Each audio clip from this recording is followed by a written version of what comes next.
Hello दोस्तों, नमस्कार। मैं अपने YouTube चैनल पर आप लोगों का हार्दिक स्वागत करता हूं। जैसा कि हम लोगों ने अपने पिछली वीडियो में देखा था, हिस्टोरिकल बैकग्राउंड हम लोग प्रारंभ किए थे और 1853 ईस्वी के चार्टर एक्ट तक हम लोगों ने देख लिया था। इसके आगे का क्लास हम लोग आज कंटिन्यू करेंगे। तो क्लास को कंटिन्यू करने से पहले एक मोटिवेशनल शायरी हो जाए।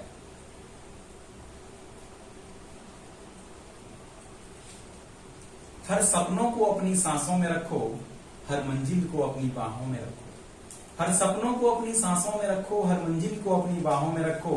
ये जीत तुम्हारी है, ये जीत तुम्हारी है, बस अपने सपनों को अपनी निगाहों में रखो। ओके दोस्तों, तो हम लोग आज का क्लास प्रारंभ करने से पहले कल के लेक्चर के कुछ प्रश्न दिए, कुछ क्वेश्चंस दिए गए थे। सबसे पहले मैं उसका आंसर्स बता देता हूं, उसके बाद हम लोग आज का क्लास को कंटिन्यू करेंगे।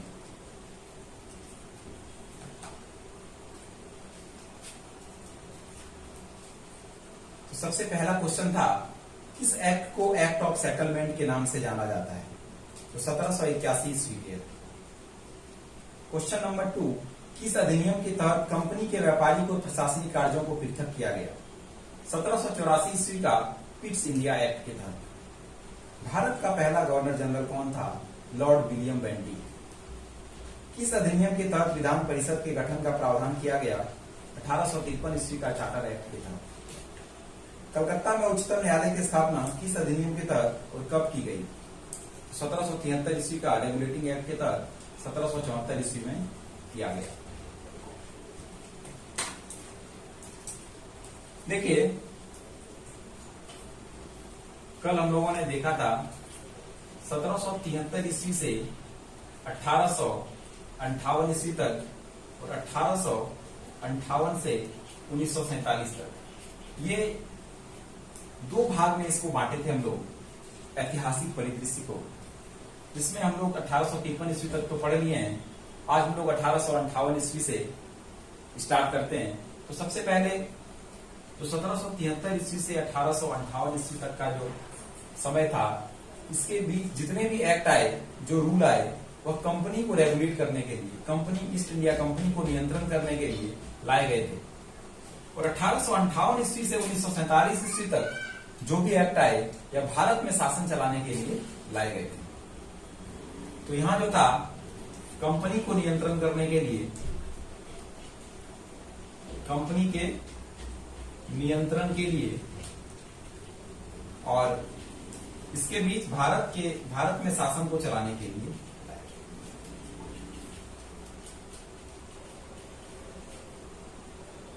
तो हम लोग अब देखेंगे कि कैसे अब ब्रिटिश क्राउन के द्वारा डायरेक्टली भारत में शासन को चलाया जाने लगा।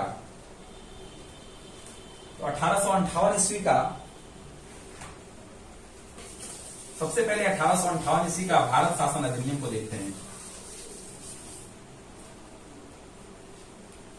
1757 ईस्वी से 1858 ईस्वी तक भारत में ईस्ट इंडिया कंपनी का शासन चल रहा था, और उस समय उसके सिमिलर मुगल साम्राज्य का भी शासन चल रहा था। लेकिन 1858 ईस्वी में ईस्ट इंडिया कंपनी को पूर्णतया समाप्त कर दिया गया। अब 1858 ईस्वी के बाद भारत में सिर्फ और सिर्फ एक ही सुपर पावर होता है, और वह है ब्रिटिश मोनार्क, ब्रिटिश क्राउन। तो हम लोग देखते हैं 1858 का भारत शासन अधिनियम। भारत शासन अधिनियम, इसका नाम इसलिए पड़ा क्योंकि ब्रिटिश क्राउन के द्वारा डायरेक्टली अब भारत में शासन करने के लिए अधिनियम लाए जाने लगे, इसलिए इसका नाम भारत शासन अधिनियम पड़ा। और इस अधिनियम को एन एक्ट ऑफ बेटर और गुड गवर्नेंस इन इंडिया भी कहा गया। An act of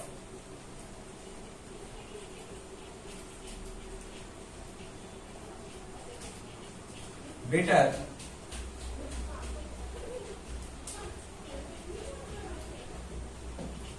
good governance in India.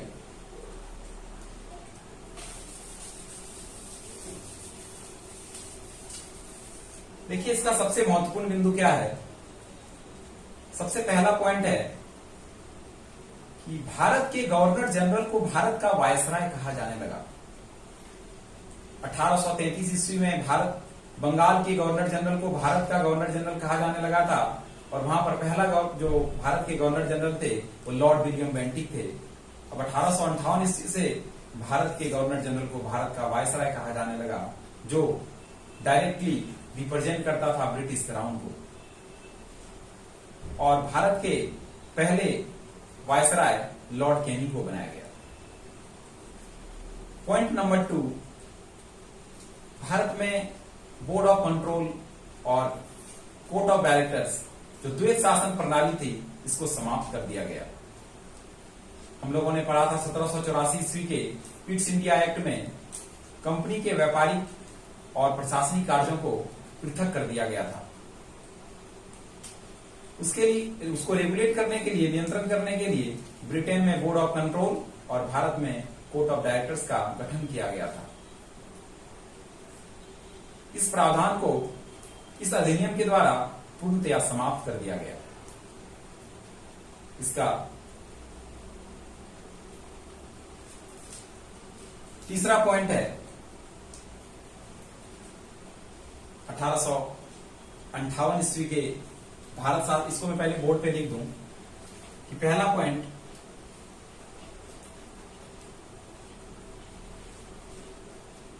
Bharat के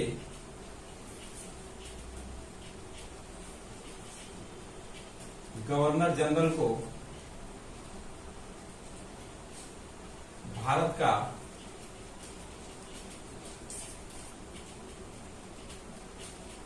वायसराय कहा जाने लगा।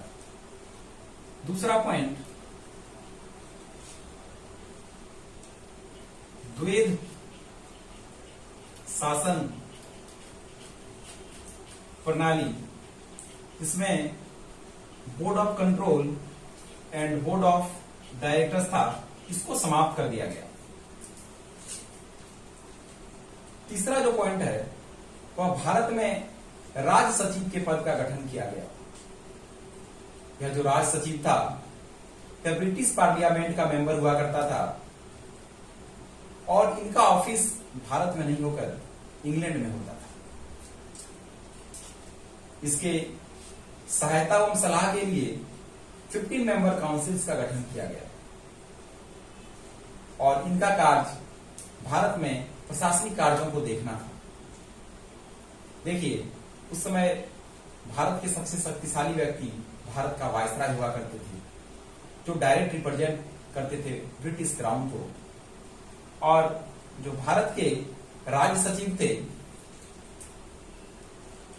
यह पार्लियामेंट को रिस्पॉन्सिबल थे, और पार्लियामेंट जो है वह ब्रिटिश क्राउन को रिस्पॉन्सिबल था। देखिए मैं बताता हूं तीसरा पॉइंट।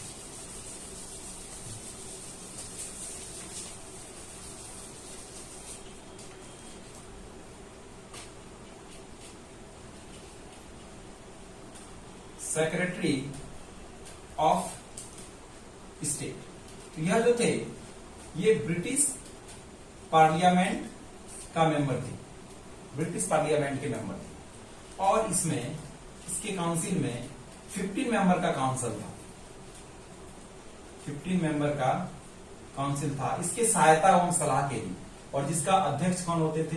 राज्य सचिव, सेक्रेटरी ऑफ स्टेट का। इनका कार्य क्या था? भारत में प्रशासनिक कार्य को देखना।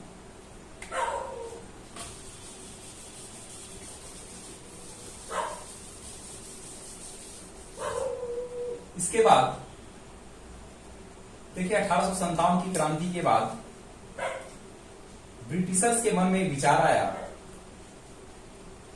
कि अब भारत में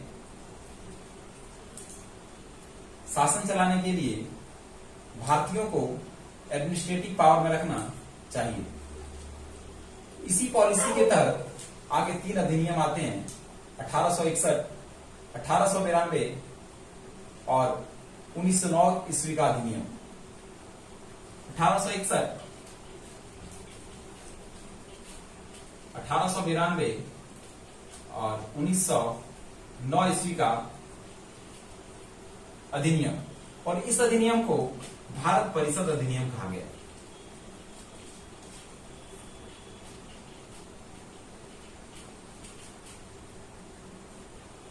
भारत परिषद अधिनियम कहा गया। देखिए यहां से हम लोग देखेंगे कि कैसे भारतीयों को लेजिस्लेटिव पावर मिलता है, साथ ही साथ धीरे धीरे एग्जीक्यूटिव पावर भी मिलता है। तो सबसे पहले हम लोग 1861 ईस्वी का भारत परिषद अधिनियम को देखते हैं।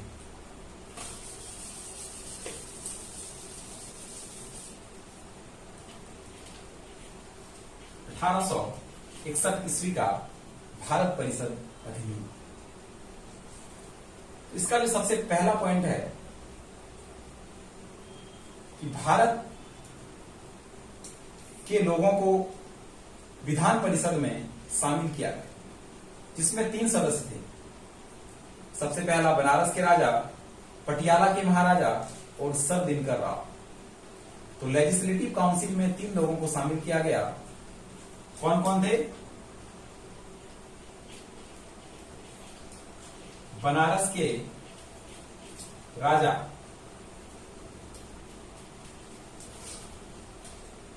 पटियाला के महाराजा और सर दिनकर राव। ये तीनों को लेजिस्लेटिव काउंसिल में शामिल किया गया, यानी कानून बनाने का अधिकार भारतीयों को मिल गया।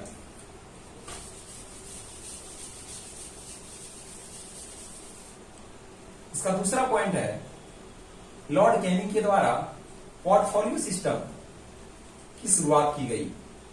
देखिए ना, बहुत आज हम लोग देखते हैं कि भारत में शिक्षा मंत्री है, वित्त मंत्री है, गृह मंत्री है, रक्षा मंत्री है, शायद सबके पोर्टफोलियो अलग अलग हैं। लगता है कितना आसान है ये तो है? क्योंकि हमने ये सोचा नहीं, हमने बनाया नहीं, लेकिन जब लॉर्ड कैनिंग के मन में ये विचार आया होगा तो ये बहुत ही ब्रिलियंट आइडिया था, पोर्टफोलियो सिस्टम। तो क्या था?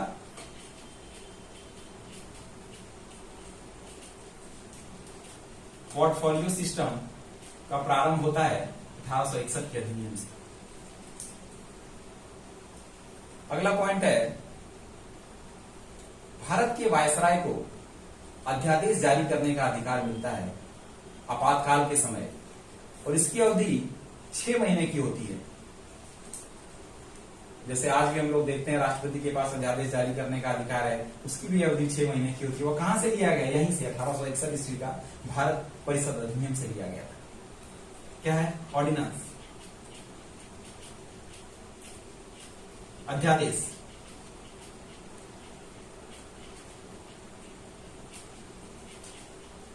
अध्यादेश जारी करने की शक्ति। तीसरा अगला पॉइंट है कि भारत में विकेंद्रीकरण की व्यवस्था प्रारंभ होती है, डिसेंट्रलाइजेशन। हम लोग 1773 ईस्वी के एक्ट से देखे कि वहां सेंट्रलाइजेशन प्रारंभ होता है, और 1833 ईस्वी में सेंट्रलाइजेशन चरम सीमा पर होता है। जब बंगाल के गवर्नर जनरल को भारत का गवर्नर जनरल बना दिया जाता है, तो सारा पावर जो मद्रास और बंबई प्रेसिडेंसी के होते हैं गवर्नर, उनको सारे विधायिका शक्ति से वंचित कर दिया जाता है, और सारा का सारा पावर सुपीरियर भारत के गवर्नर जनरल को बना दिया जाता है। धीरे धीरे 1861 ईस्वी के बाद से विकेंद्रीकरण की व्यवस्था प्रारंभ होने लगती है, और यह 1937 ईस्वी तक आते आते पूर्णतया विकेंद्रीकरण की व्यवस्था हो जाती है। तो हम लोग देखेंगे 1773 से 1861 और 1861 से 1935 या 1937 तक। 1773 से 1861 यहां पे क्या था? सेंट्रलाइजेशन। और ये 1833 में पीक पे था, चरम सीमा। और यहां इसमें 1861 से स्टार्ट होता है डिसेंट्रलाइजेशन और 1937 में ये पूर्णतया डिसेंट्रलाइजेशन होता है। इसके ये कुछ महत्वपूर्ण बिंदु थे जिसे हमें याद रखना है। चलिए अगला जो अधिनियम है 1892 ईस्वी का अधिनियम। देखिए इससे पहले भारत के काउंसिल में जिस सदस्यों का भी जो भी सदस्य को लिए जाते थे वो सारे मनोनीत होते थे। चुनाव सिस्टम नहीं था, यहां निर्वाचन नहीं था। तो 1892 ईस्वी के अधिनियम से इनडायरेक्ट इलेक्शन होता है। अभी भी डायरेक्ट इलेक्शन का प्रावधान नहीं किया गया है, इनडायरेक्ट इलेक्शन की व्यवस्था की जाती है। और इस अधिनियम के द्वारा भारतीयों का कुछ मांग होता है कि केंद्रीय और प्रांतीय विधान परिषद में हमारे सदस्यों की संख्या को बढ़ाया जाए। वायसराय के द्वारा कुछ सदस्यों की संख्या को बढ़ाया जाता है, लेकिन जितनी मांग होती है उतना नहीं बढ़ाया जाता है। तो गोपाल कृष्ण गोखले इंग्लैंड जाते हैं उस समय, वहां के राज्य सचिव से, भारत के राज्य सचिव से मिलने के लिए और एक रिफॉर्म लाने के लिए। तो यह रिफॉर्म 18 साल बाद आता है, यानी कि 1909 ईस्वी में रिफॉर्म्स आता है। हम लोगों ने क्या देखा 1892 ईस्वी का अधिनियम में क्या है, इनडायरेक्ट इलेक्शन, इनडायरेक्ट इलेक्शन प्रारंभ होता है। और भारत में केंद्रीय एवं प्रांतीय विधान परिषदों में सदस्यों की संख्या में वृद्धि होती है। जितनी भारत की मांग थी उतनी वृद्धि नहीं होती है, लेकिन वृद्धि होती है। तो अगला रिफॉर्म जो आता है वह 1909 ईस्वी में आता है। तो हम लोग देखेंगे 1909 ईस्वी का अधिनियम। 1909 ईस्वी के अधिनियम को मार्ले मिंटो सुधार के नाम से भी जाना जाता है।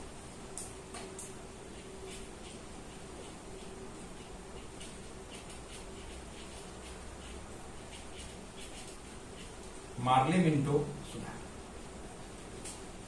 क्यों जाना जाता है? अब देखिए, मार्ले उस समय भारत का राज सचिव हुआ करता था और मिंटो भारत का वायसराय था। तो इन दोनों के नाम से ही मार्ले मिंटो सुधार के नाम से जाना है। तो जैसा कि मैंने बताया 1892 ईस्वी में सदस्यों की संख्या को ना बढ़ाकर जो रिफॉर्म लाया गया वो 1909 में लाया गया। तो यहां पर केंद्रीय एवं प्रांतीय विधान परिषदों की उसका जो आकार है उसमें वृद्धि की गई। केंद्रीय एवं विधान परिषद के आकार में वृद्धि की गई और सदस्यों की संख्या 16 से बढ़ाकर 60 की गई। सदस्यों की संख्या 16 से बढ़ाकर 60 की गई। इसका सबसे पहला पॉइंट है। दूसरा पॉइंट है, मैंने बताया था कि अब लेजिस्लेटिव और एग्जीक्यूटिव काउंसिल में भारतीयों को शामिल किया जाने लगा है।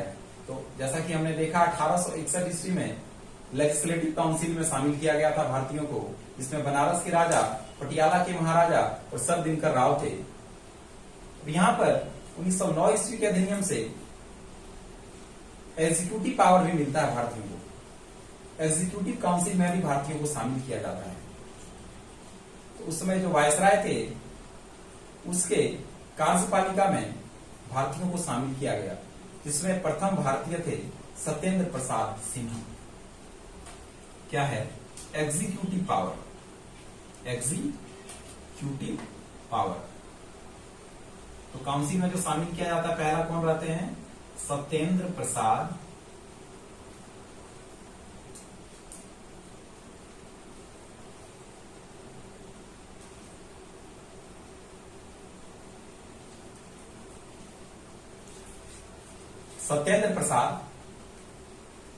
सिन्हा।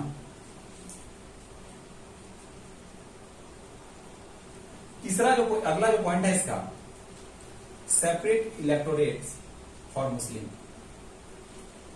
तो जो मुस्लिम व्यक्ति थे